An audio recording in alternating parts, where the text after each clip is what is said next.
हा बर बर. हा ठेवते ठेवते. हा कोणाचा फोन होता ग? अहो शीतल आणि अजिंक्य महाबळेश्वरला पोहोचले दोघं. पोहोचले का नीट? बरं झालं बाई. पावसा पाण्याचं टू व्हीलरवरून गेले म्हणून जरा काळजीच वाटते बघ. ते बी आहेच, पण अजिंक्यला काळजी घेतात बघा आपल्या शीतलीची. ते शीतल बरोबर असले ना मग आपण बिनघोर राहायचं.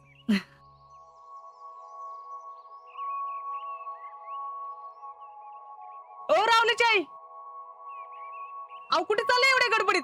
या की इकडं. नाही जरा गडबड आहे ना म्हणून निघाली या. अहो पण असं अवघडलंय का? या तर इकडं. चल.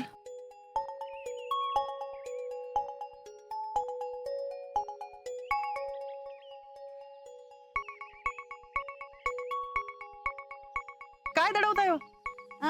नाही दडवायचंय काय तवा? काय नाही. असं काय करताय? काय ते तर दाखवा.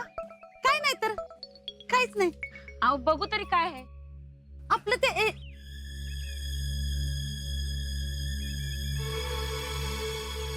वहिनी तुम्ही पण दुसरीकडनं माल घ्यायला लागला व्हय? मी कशाला जाऊ दुसरीकडे? मी इथंच येणार होती. पण आमचं हे ऐकतात वय तवा. मला म्हणलं सूर्याच्या दुकानात जा, तिथं लय स्वस्त माल मिळतोय म्हणून. ह्यांना कोण सांगणार? बरं जाते, मला गडबड आहे, घरी कोण नाही ना. काय बाई आता आपली आपली म्हणणारे सुद्धा दुसरीकडनं जाऊन माल घ्यायला लागलेत. कोण आपलं आणि कोण परक सुमन. माणूस फक्त आपला फायदा बघतो बघ. अहो जाऊ दे की, नाही कोण म्हणले, पण आपली उदारी राहिले त्याचं काय? ती तरी द्या म्हणाव आणि मग जावा पुढच्या डावाला असं म्हणून या राहुल्याच्यानं किती वेळा आपल्याकडनं माल नेला. आपलीच वेळ वाईट आहे बघ. लोकांना दोष देऊन तरी काय उपयोग आहे? पायावर रात्रभर झोप लागण झाल्या मला. एवढं पैसे कुठनं उभं करायचं आपण? देवावर भरोसा ठेव. अडचणीत त्यांनी टाकलंय ना, मग बाहेर बी तोच काढील. हे दिस बी जातील. 8 दिवसात अजिंक्य जातात. This is the old story. Tell me something new. आता नवीन काय सांगू? अहो हेच सांगा, शीतल तुमच्या घरातनं कधी बाहेर जाणार आहे, त्यासाठी काय काय प्लॅन केलेत, असं काहीतरी इंटरेस्टिंग सांगा ना. हो इंटरेस्टिंग काय?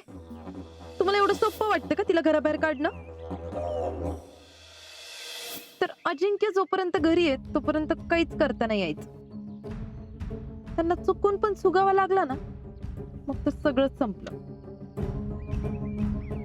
हा पण असं नको व्हायला उद्या. आम्ही तिला इथनं घरातनं हकलून देणार आणि ती जाईन तिच्या माहेरी आरामात, नाहीतर दुसरीकडे कुठेतरी आसऱ्याला.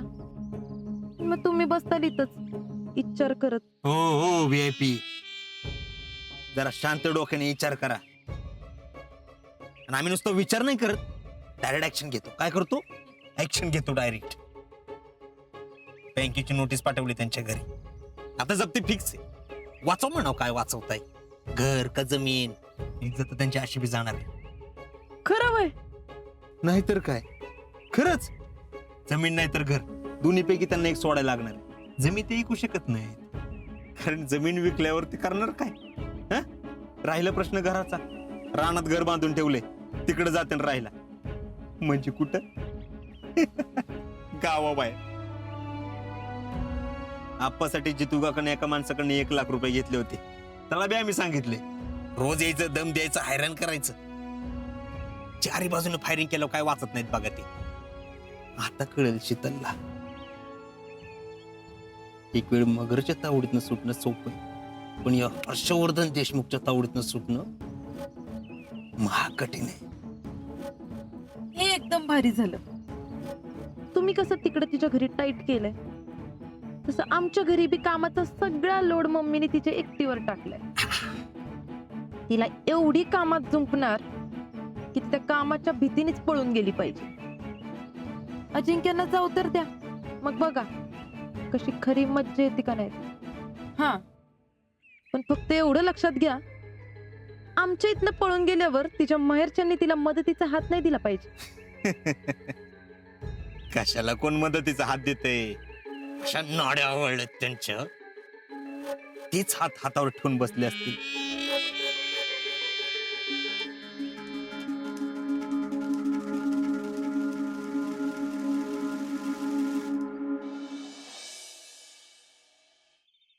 कसली भारी टेस्ट नाही याची. मी काय म्हणते, इथल्या आचार्याला भेटलं पाहिजे आणि त्याला विचारलं पाहिजे कसं केलंय ते. आणि आणि काय, घरी जाऊन तसं करायचं आणि खाऊ घालायचं. आता तुम्हीच मला सांगा, जीजी, मामा, जेडी, मामी यांना असलं जेवण खायला भेटणार आहे का? खरंय बाई तुझं.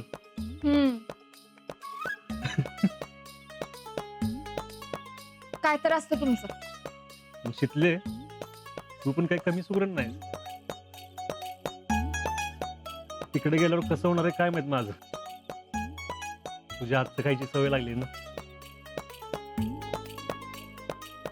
होय हो, तिथं आर्मीतलं जेवण कसं असतंय हो? काय माहित. आता मी तरी कुठे गेलो अजून बॉर्डरवर. आता गेल्यावर कळलंच की. पण शितले, आमच्या बेळगाव ट्रेनिंग सेंटर मध्ये ना भारी द्यायचे जेवण. म्हणजे तिकडे बी चांगलंच असेल. हा, बरं झालं बाई, खाऊन पिऊन टुनटुनीत राहा म्हणजे झालं. काय म्हणलीस? टुनटुनीत.